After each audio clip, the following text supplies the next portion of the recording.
came to the resolution that ComStudy resolved to make sure we do everything we need to do to address these issues that have surfaced. And we've, as I said, at the press conference, no stone unturned was what our members would expect. The 8,000 plus members who serve with honor, courage, and dignity every single day would like to see their chief doing what's necessary to hold people that are best to be doing these kinds of things accountable for the courts. And that's what we did. Clayton Campbell, I have to thank you. I had some time to do a bit of a sampling and just test the impact of this on officers who are not implicated. And as the chief says, we're talking about more than 8,000 people who are not scandalous. So I don't have all the details of the chief of the investigation, but we were disturbed by these allegations quickly and by the membership. And I can tell you, and I've said it before, is that there's nothing our members hate more than a corrupt cop. And so they're disturbed by it. They know that this can have a huge impact on public trust. We need public trust in the city. We have it. And so the chief and I were at 12th Division, where some of the officers originated from talking to the members to say, listen, we do our own polling. We talk to the community. The public supports you. And so we don't want them to be impacted in a morale point of view.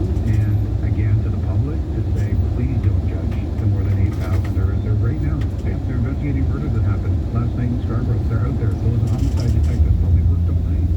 They're out there doing a great job. I find it particularly interesting. You appeared on our station yesterday, and most people would expect that the head of the union would instantly dig in and say, we're going to defend these people. And no, you said, you're going to give them the defense they deserve, but you're not standing by them. No, and I mean, we have, and the questions come up from the membership, rightfully so, about how does legal defense work at the association. Before I was involved in it, I didn't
of the bus? You said Finch. Then this is Finch, McGurnmore. The station. What's the difference of the station and the bus? Because when you go to the station, When what? actually, never mind. There is no difference. You want to go? Huh? When you go to the station, what? I mean, if I go on the train, I don't have to pay. But if I walk in, I have to pay.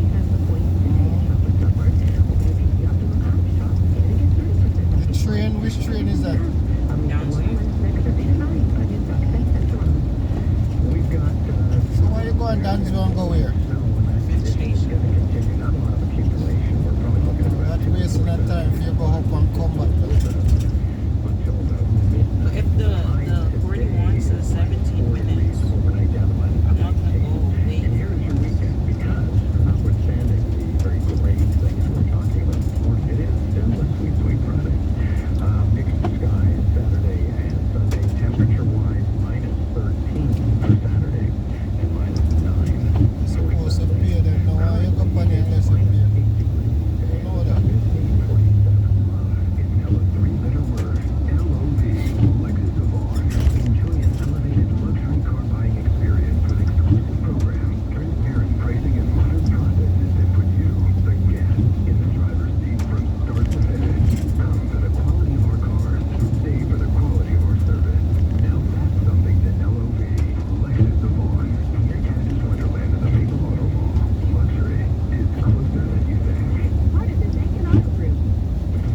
The free from all Ramsey Mall. Brought to you by Lexus of R. Elevate your Lexus experience. Near Canada's Wonderland in the Maple Auto Mall. Luxury is closer than you think. Around two.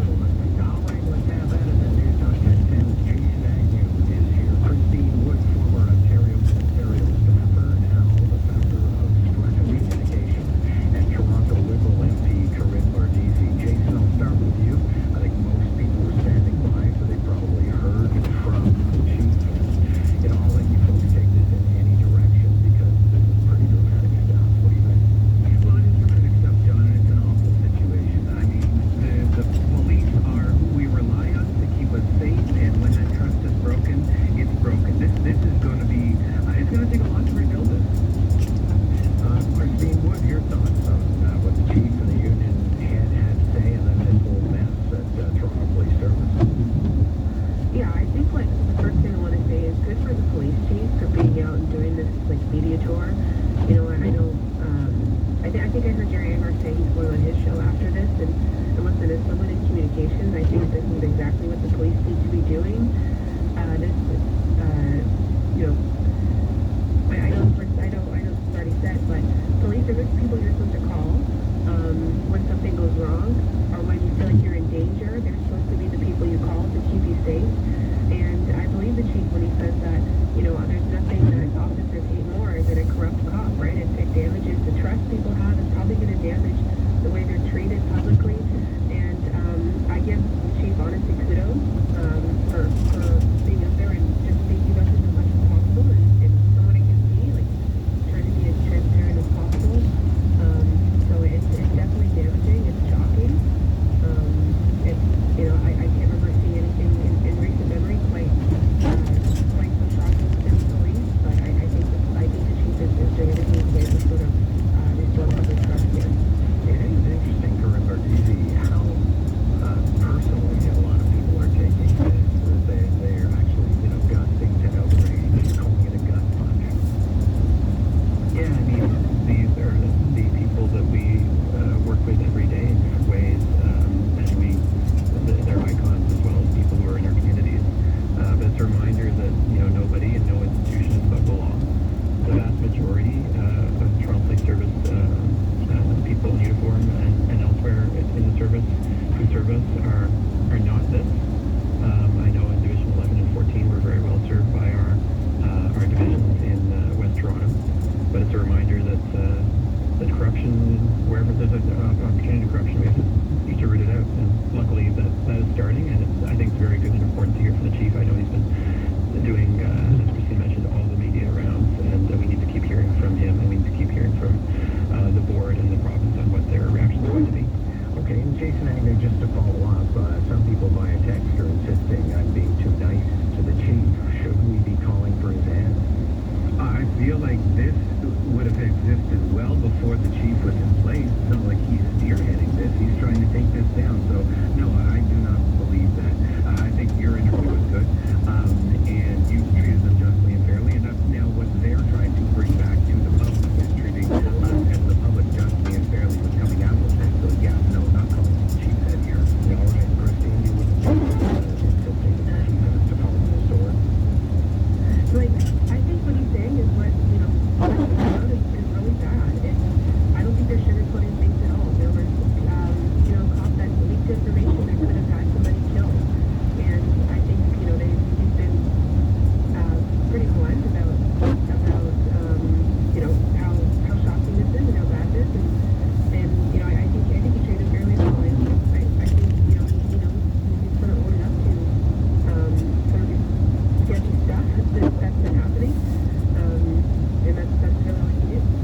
And Corinne, same question to you, because I know that there are some people who have said that Chief Scott, it doesn't matter if he didn't know about it, it happened on his watch, ergo it's his fault. But does he have to be punished?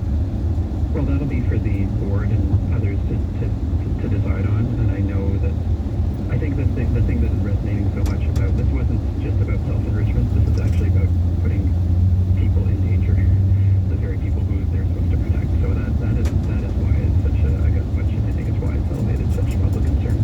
Okay, let me stick with you, Corinne, for a second, because conservative MP Jamil Javani, who's on a little bit of a tour in the United States, says he's had productive meetings with the White House. Is his freelancing trade talk a problem for you? Look, we welcome any collaboration on this effort. The Canada-U.S. relationship is one where we have to be all absolutely unified. We hear different things from the conservatives. We hear them on the one hand sometimes saying cut the deal at any cost, and sometimes being more collaborative. So yeah, it's great that he's doing that. I think more importantly, our government's been very involved in the details of these talks, and it's going to be a government-to-government relationship that's going to get the best deal for Canada, and that's what we've been working on throughout, while also realizing that it's a different story. We can't just be capitulating to a new reality where the Americans are going to use their economic might potentially to punish us, and that's why we're doing things like diversifying other markets and rolling out a new auto strategy. So, it's a nice gesture, but the government-to-government relationship is really what matters here. Jason Agnew, Jamil Javani has always been very good at self-promotion. Some people think he covets the leadership of the Conservative Party, but it doesn't mean that everything he does with a public profile is necessarily worthy of criticism. Well, John, I think you said it best. Jamil works for Jamil. From the limited interactions that I've had with him via this very radio station, I don't know what to say here. It feels like another Kevin O'Leary situation to me. I think the only person that would be worse to have negotiating for Canada would be Pierre Poilievre. Okay, and Christine Woods, are you critical of his current voyage in the U.S.? You know what? I watched the video, and it does seem like his heart is in the right place. It was a warm and friendly message. I like that he said, this is an partisan issue, and I think that's what people honestly they want to hear, right? That we're all trying to do whatever we can to fix the situation with the United States. But I do think that people probably want to hear more about, more than we had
we've come so far, but the history's not so distant as to feel like we need to connect with it. Geotech, I just see it as sort of a monument to how we used to think everybody's business was our business and was the public business was police business, and we've disavowed ourselves of most of that. Yeah, I mean, I agree, John, but I also think there might be a bit of a matter of reading the room here. I mean, we're talking about nasty police business in 1981 amidst some nasty police business right here, right now. Yeah, absolutely. And as a matter of fact, the chief has a certain personal connection to a lot of these stories and has apologized and vowed to make good over them. Thank you all, Corinne Bardisi, Christine Wood, Jason Agnew. We got a great hour of radio coming up, but I'm late for the news. Let's do this. News Talk 1010, CFRB AM, Toronto, a division of Bell Media, and an iHeartRadio station. It's 9 o'clock. Your update from the CTV Toronto newsroom starts now. Good morning, I'm Stuart again. It's a mixed bag of a Friday weather day with snow, high winds, and frigid air all a part of it. Right now it's -6. The forecast after the news. Toronto's police chief reiterates his commitment to the investigation and restoring public trust after corruption charges were laid against members of his force. A man has possibly life-threatening injuries after he was hit by a vehicle in North York. And we'll look ahead to Super Bowl 60 this weekend in San Francisco.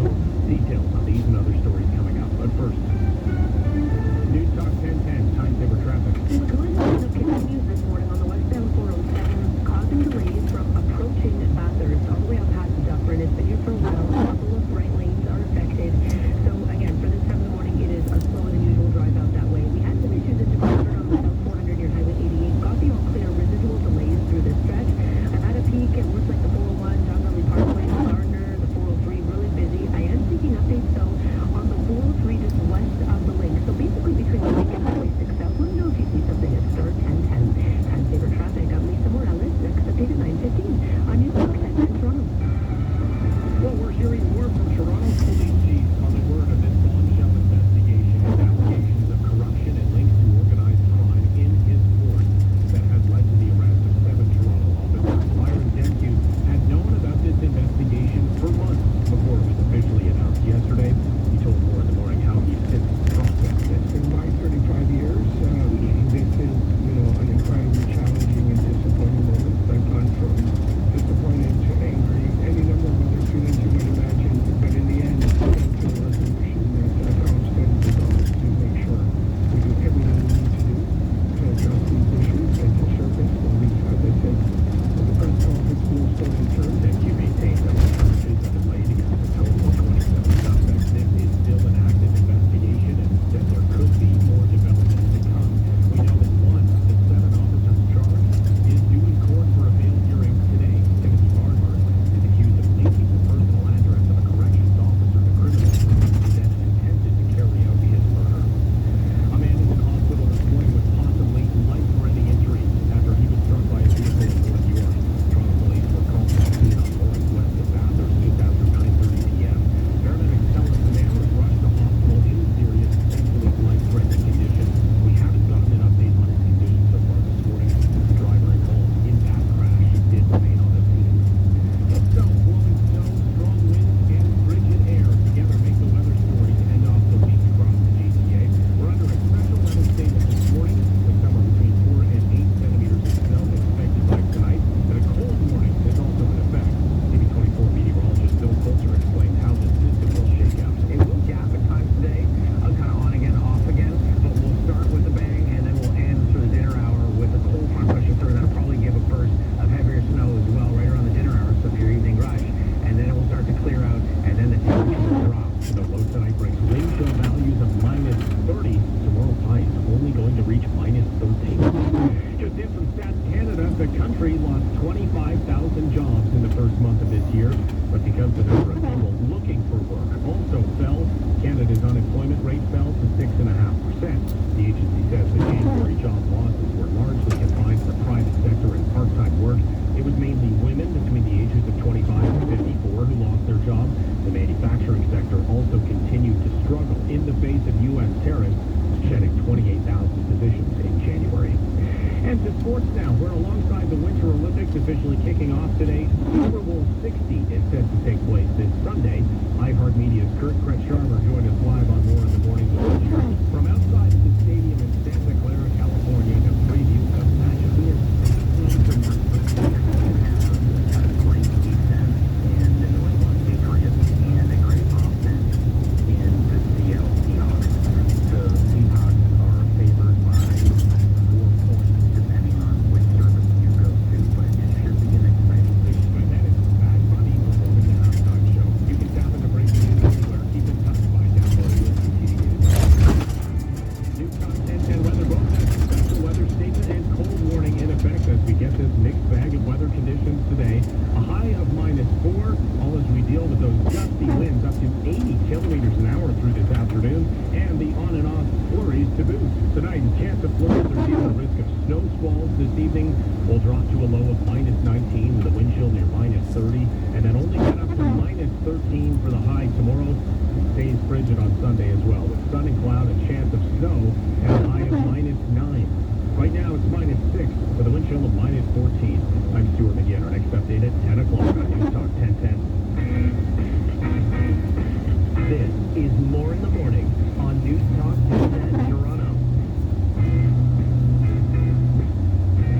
Hey, welcome to the 9 o'clock hour, which always has a bit of a different feel, but especially on Fridays, because I just, hey, the weekend's beckoning for me. I realize you're just getting your day started, in all likelihood, but until Saturday at 10. John Tory's going to be here with Tory's Take at 9:35. We're going to finish off the show. Jerry Agar obviously will be here, but we're also going to talk with TSS NFL expert Dave Sanders about the Super Bowl this weekend. Coming up in just a few minutes, Linda McClegg and Neil Brooks are the authors of a book called Canceling Billionaires Before They Cancel Us. So is that class warfare or an excellent plan? We'll find out. And right now, this is just something I want to celebrate. I talked about it yesterday, but owing to the fact that they're mostly based on the West Coast, it wasn't going to be easy to summon somebody in real time to talk from the Terry Fox Foundation. But yesterday was World Cancer Day, and it was also the occasion upon which it was revealed that the Terry Fox Foundation has now raised $1 billion. We're joined by Michael Mather from the Terry Fox Foundation. Good morning. Good morning, John. And congratulations. This is remarkable. I've been asking members of the Fox family and foundation year after year after year, when are you guys going to get to $1 billion? But you did it. I know we're excited. Terry started. He just wanted to get our attention in 1980, and help us understand that if we wanted to impact cancer, we needed to invest in cancer research. And 45 years later, we're at $1 billion. I have to think you'd be just amazed at how the Canadians have responded to him. And I think it's always important, and I emphasize this when I talk to members of the foundation, that money is making a difference. It's not just randomly being thrown around. No, survivorship drops. We're learning about cancer. It's complicated. It's not a single disease. It's hundreds of diseases. But what we're really excited about now is we have all of the research institutions and hospital foundations from coast to coast now working together. Is the Marathon of Coast Cancer Center Network. It's unprecedented. And just the idea of them working together, we're so optimistic about how that's going to significantly improve cancer outcomes. How is the money apportioned? I mean, just in terms of that, I'm sure part of it goes to research, part of it goes to awareness, part of it goes to support for people with cancer, but how was the money given out? In fact, for Terry Fox, it was he wanted 100% of it for cancer research, and so we've always done cancer research. We do it through peer review competitions, which means the best of the best compete with their ideas, and they're awarded research grants. And honestly, it's so amazing to see how many smart people are in Canada driving cancer research. And just in your own estimation, I guess, I mean, how remarkable it is this legacy of Terry Fox? Because, many of us today remember meeting and remember the Marathon of Hope, but, earlier last year, I was talking with his was born after he died. Thank you, sir. Good to see you. Thank you. Linda McQuaig and Neil Brooks, authors of Canceling Billionaires Before They Cancel Us. Let's cancel traffic. Restart and time saver traffic. We're looking at a bunch of lingering volumes, still slicker than usual in a bunch of areas. Routes have been treated, but it doesn't necessarily mean you'll be going highway speed. Okay. The fact that an shared drive time was... I didn't say anything yet for mom, but I'm here still. We're having some snow falling today.